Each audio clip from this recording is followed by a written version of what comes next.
تو اس آیت کریمہ میں یہ درس دیا گیا کہ ہم اللہ کی راہ میں اپنی پیاری چیز خرچ کریں.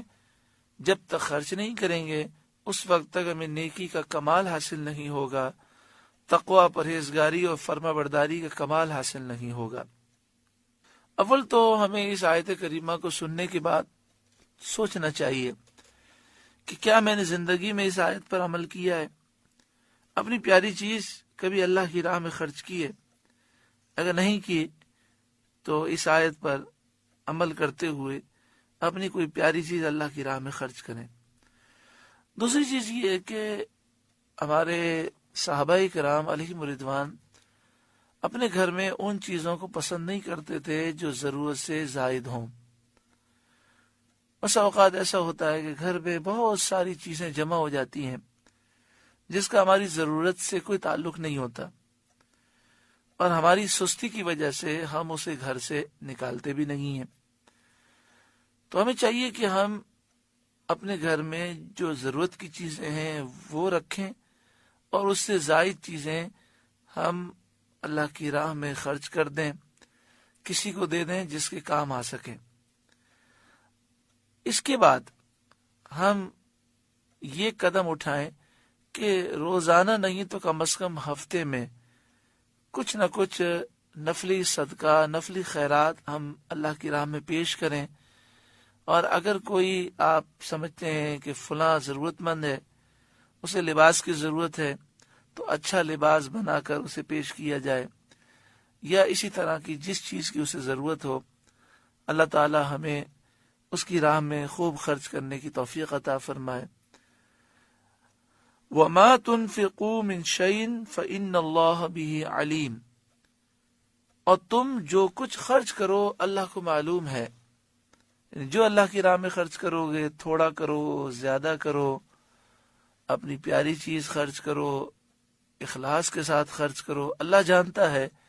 دنیا اور آخرت میں اللہ تعالی اجر عظیم عطا فرمائے گا، آخرت میں تمہیں اجر دے گا اور دنیا میں اس کی خوب برکتیں عطا فرمائے گا.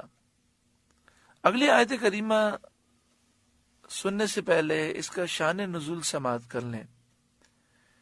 یہودیوں نے سید عالم صلی اللہ علیہ وآلہ وسلم سے کہا کہ آپ صلی اللہ علیہ وآلہ وسلم یہ کہتے ہیں کہ میں ملت ابراہیمی پر ہوں اور میری شریعت ابراہیم علیہ السلام کی شریعت دونوں یکساں ہیں. اس کے باوجود حضرت ابراہیم علیہ السلام اونٹ کا گوشت آپ نہیں کھاتے تھے اور دودھ نہیں پیتے تھے، اور آپ اونٹ کا گوشت بھی کھاتے ہیں اور اونٹنی کا دودھ بھی پیتے ہیں. تو آپ ملت ابراہیمی پر کیسے ہوئے؟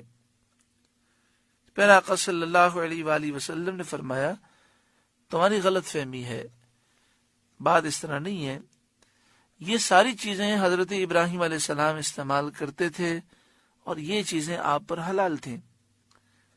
یہ چیزیں حضرت اسحاق پر اور حضرت اسماعیل علیہ السلام پر بھی حلال تھیں، اور حضرت یعقوب علیہ السلام پر بھی حلال تھیں.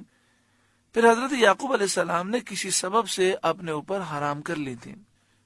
یہودی کہنے لگے کہ نہیں، یہ چیزیں حضرت نوح علیہ السلام پر بھی حرام تھیں، حضرت ابراہیم علیہ السلام پر بھی حرام تھیں، حضرت اسحاق، حضرت یعقوب اور آپ کی اولاد و نسلوں میں، یہاں تک کہ یہ چیزیں ہم تک حرام ہی چلی آئی ہیں. اس پر اللہ تعالیٰ نے یہ آیت نازل فرمائی اور بتایا گیا کہ یہودیوں کا یہ دعویٰ غلط ہے، بلکہ یہ چیزیں حضرت ابراہیم، اسماعیل، اسحاق، یعقوب علیہ السلام پر حلال تھیں. حضرت یعقوب علیہ السلام نے کسی سبب سے ان کو اپنے اوپر حرام فرمایا اور یہ حرمت ان کی اولاد میں باقی رہی.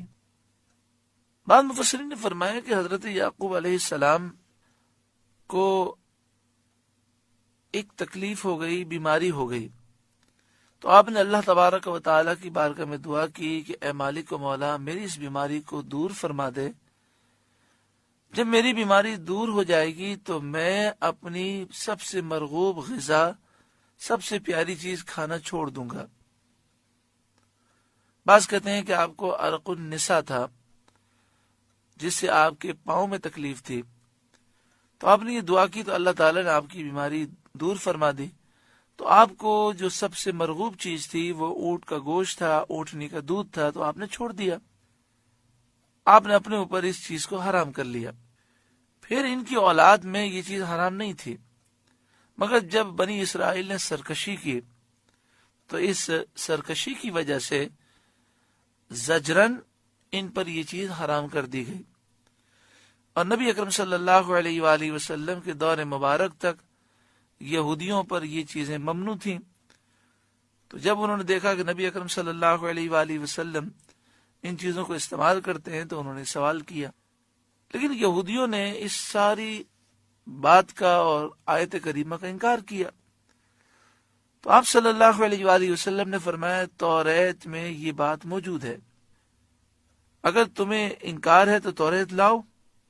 اس پر یہودیوں کو یہ خیال گزرا کہ ہماری رسوائی ہوگی، تو وہ توریت نہ لا سکے، اور ان کا جھوٹ ظاہر ہو گیا اور انہیں شرمندگی اٹھانی پڑی۔